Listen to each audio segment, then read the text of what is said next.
the Sonoma International Film Festival. I'm Carl Spence, and I hope everyone has a seat. Everyone needs to have a seat.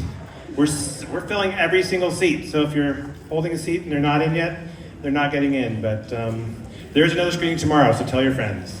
I do want to thank the sponsors of the festival in particular for making this entire thing happen, the KHR McNeely Family Fund, so thanks to them. Also another big supporter for us, please thank JP Morgan Private Bank. Thank you, JP Morgan. Dolby, who makes our theaters sound so much better. And we are having one special screening on Sunday, that is tomorrow, because we're just a 5-day festival, out in Santa Rosa at the new theater that's at Sonoma Academy, which has Dolby, Atmos, Meyer Sound, and a laser projector.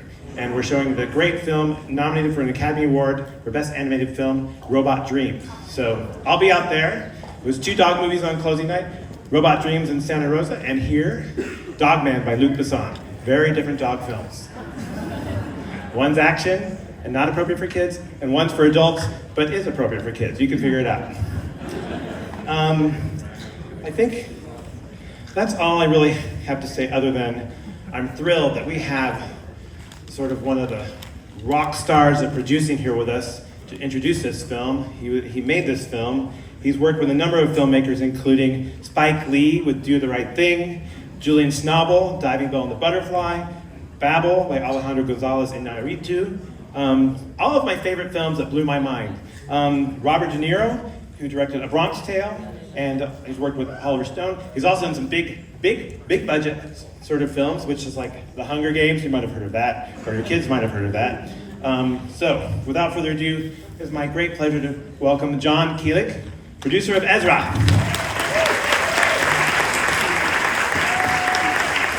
Thank you.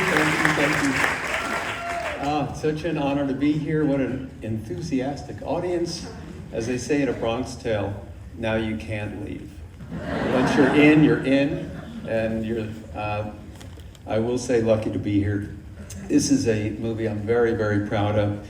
It's about a 2-year journey so far. It will come out May 31st in theaters. For an independent film to grab some theater space is, it's quite difficult, but we'll be nationwide on 500 to 800 screens starting May 31st. And it's a very special movie to all of us who put our hearts and souls into making it, and we're just so thrilled and proud to be sharing it with you today. Thank you to everybody at the festival for having us, and we will talk a little bit after the screening with a brief Q&A, and then we'll also have a musical guest who wrote and performs the end credit song, Ezra, and she'll be here to perform the song for you after the Q&A. All right, All right, thanks very much and enjoy. See you soon. Thank you, John. Okay, one last request. Make sure your phones are off. Relax, sit back, forget about everything else. You got a seat, you got in, and we will start Ezra. Thank you for coming, and we'll see you at the movies. See you afterwards for the Q&A and special guest. So what do you guys think? That was a pretty great movie, wasn't it? Please welcome back to the stage, John Keelik. Thank you. Oh. See what I mean? Did anybody cry? I still do every time. How many times have you seen this film? 100. Could you start off by telling us a little bit how you got involved with this story and what and with Tony Goldwyn as the director? Yeah, he's also a well-known actor. Mm-hmm. I've known Tony and his wife for a long, long time, and Tony has known the writer, Tony Spiridakis, for their childhood college friends, acting class friends. So there's a lot of history here. I really found out about the script, though, from Robert De Niro, who Tony brought it to several years ago. Bob has an autistic son, and he connected with the material for a lot of reasons. And he and I had done A Bronx Tale together, and the Tonys were having a little bit of a difficult time, as it is difficult these days to put independent films together. So we met a few years ago, talked about it, and came up with a strategy. It was just one of those things that got under my skin and wanted to help them get it made. And maybe a little bit about the cast, because it's an extraordinary cast. I mean, the cameos and as well as the leads with Bobby Cannavale and Rose Byrne. I mean, De Niro, of course, Whoopi Goldberg. I mean, there's so many different people in this film. Even for a small budget independent film, you've got to, without the help of the actors, it's very tough to get movies made, get movies financed these days. But Bobby came in and connected with it immediately, and as a dad himself, his ability to play this father was pretty extraordinary. I'm still in awe of all the actors in this film. Bobby and William is a whole nother story. We went on a nationwide search, special needs schools, autistic schools around the country, and found about 100 candidates and put a few on tape, screen test. But we didn't really have the one, and we shot the movie in New Jersey, and at the last minute, about 2 or 3 weeks before filming was set to start, the casting director called and said, "I think I might have found somebody." And we brought William in and met his parents, and he played a scene with Bobby, and Bobby said, "This is something very special happening here." And we did a read-through, and he had no aspiration to act, but his dad was an actor, and his older sister, who's neurotypical, is studying acting. She's maybe 15 or 16. William was 12 at the time. And her brother scored a part opposite Robert De Niro.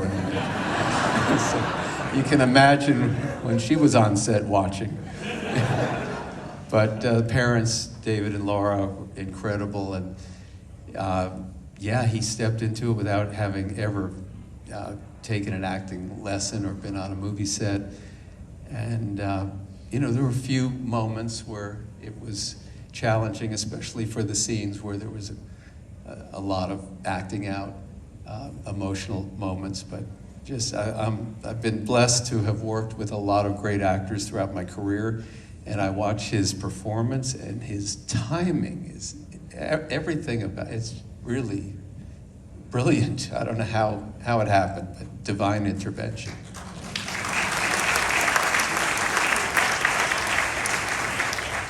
Well, it is true that for such an independent film, it's got an extraordinary cast, and again, that boy William, he's so fantastic in it. Yeah. I would like to open up. Is there any questions from the audience? If you have one, raise your hand or go like this, because everyone's very shy. Really? Where? Then I can't see, but go ahead. Stand up and yell one out. Go ahead. What was the budget on it? Because you got big names and you can't possibly have afforded it. So Well, yeah. Believed in the story. They did.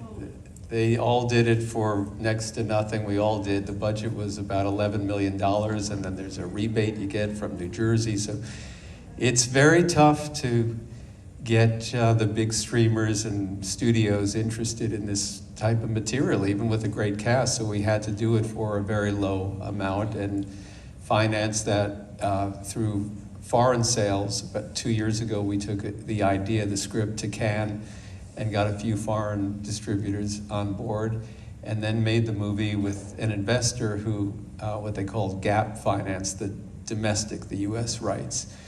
And then we premiered it at a festival a few months ago, and we brought Bleecker Street in, and they're gonna release it. William Fitzgerald, what was his reaction when he saw the film?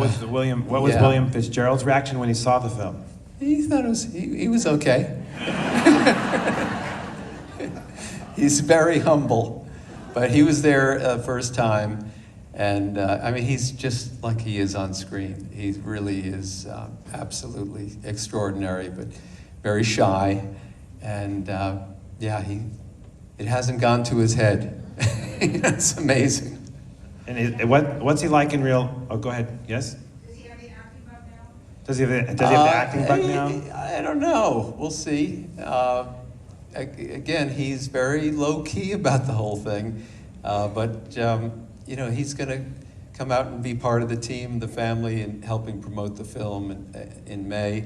And yeah, I don't know if he'll continue acting, but he certainly did great with this. We'll see what the Academy thinks.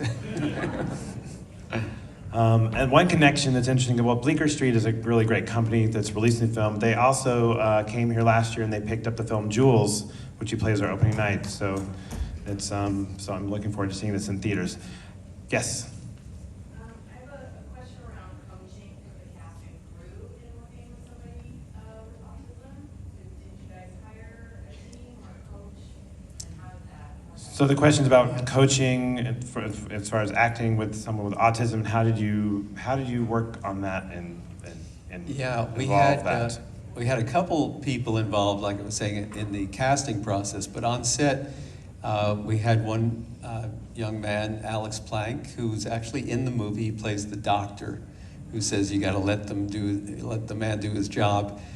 He was our autism expert, and but really having Dave and Laura, William's parents, on set every day that William worked was a big help. And again, De Niro, Tony Spiridakis, the writer, has an autistic son, Bill Horberg, my producing partner. There was a lot of awareness and experience around this, and we all took it on with great responsibility. Any other questions? Go ahead.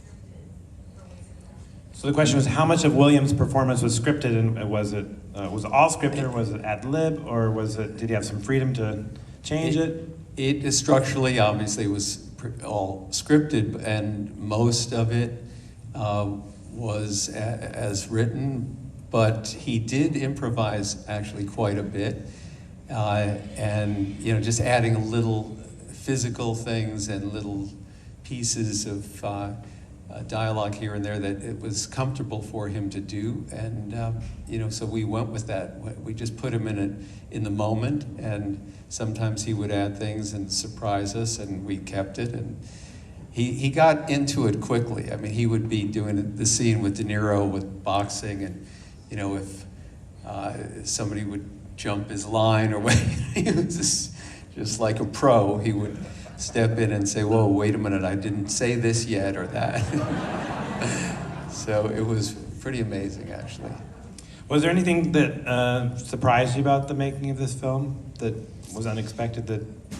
You know, it was, again, William and other things just seemed to be on our side from the beginning. And it was a process. You know, a lot of things that I've done, it's not always all on the page. And then even when you get a great cast, this one really evolved and evolved. We kept working it and finding it in the editing room or finding it with the music. And there were a lot of moments where it didn't look like it. You know, you really have to thread the needle perfectly with a film like this. And you can't have a weak scene or a frame. It has to be so authentic and yet still funny and emotional, and you know, to have it all, it's a real high wire act. So it was something that you know, over the course of the couple of years, it took us being very diligent about every moment. And what about Rose Byrne and Bobby Cannavale? Because they're a real life couple. Then they played a split up couple. So how is it working with that? Yeah. Was there tension on the set? They're still together, right? They are still together. Yeah, Rose came in actually late, just a few weeks out. We weren't sure if it was the right thing to do, to ask, or to have that happen. They're very careful about keeping their professional lives separate.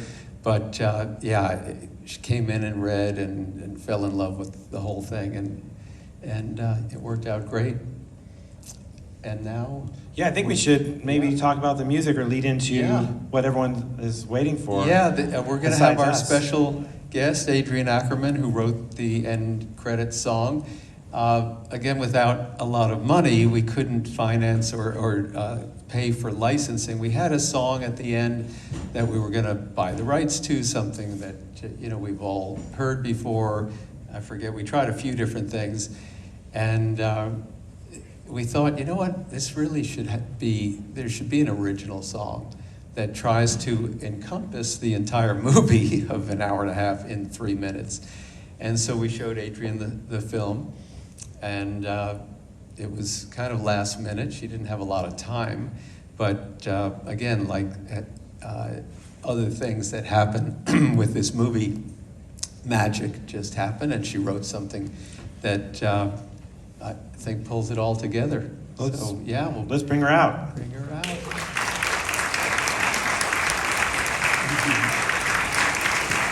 Adrian Ackerman.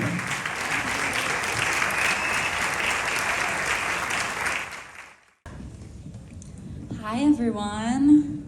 Thank you so much for being here.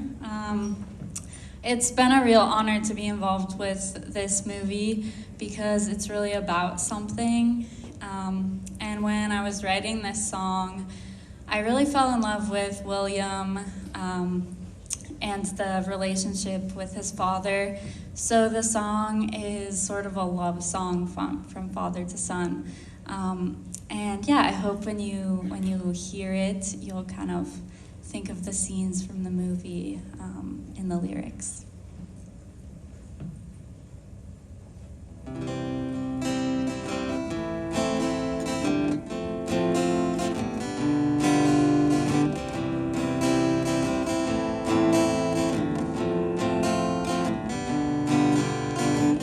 I remember that church ad, bought the same one so we would match. Snuck into your bedroom window, footprints let us go. You wore a wig and glasses, I smoke and hide the ashes. I'll carry you downfield, code only yours to reveal. So let yourself be Ezra, we'll sing the words to your song. So let yourself be Ezra, you don't have to write what's wrong.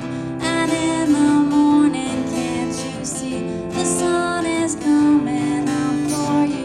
Your timing's never too soon. Everybody needs a light.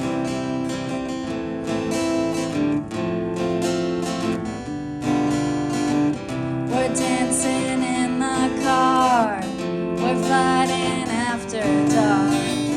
But when the sun comes up, glad to be kids like us. I hope one day you learn, I'm here to ease the burn. Growing up never ends, but we won't break or bend. So let yourself be Ezra, we'll sing the words to your song. So let yourself be Ezra, you don't have to write what's wrong. And in the morning, can't you see the sun is coming up for you? Your timing's never too soon. Everybody needs a light. So let yourself be Ezra, we'll sing the words to your song. So let yourself be Ezra, you don't have to write what's wrong. And in the morning, can't you see the sun is coming up for you? Your timing's never too soon. Everybody needs a light.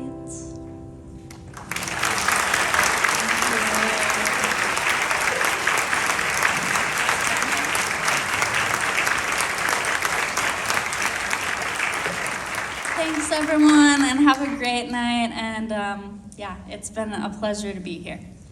Thank you, Adrian Ackerman, everyone. Thank you, Adrian. That's fantastic. Thank you. You've been a great audience. We have a quick turnaround, so I'll just ask you to please calmly and quietly leave. We need you to leave the theater. If you're going to see the next film, we still need you to exit the theater and come back in so we can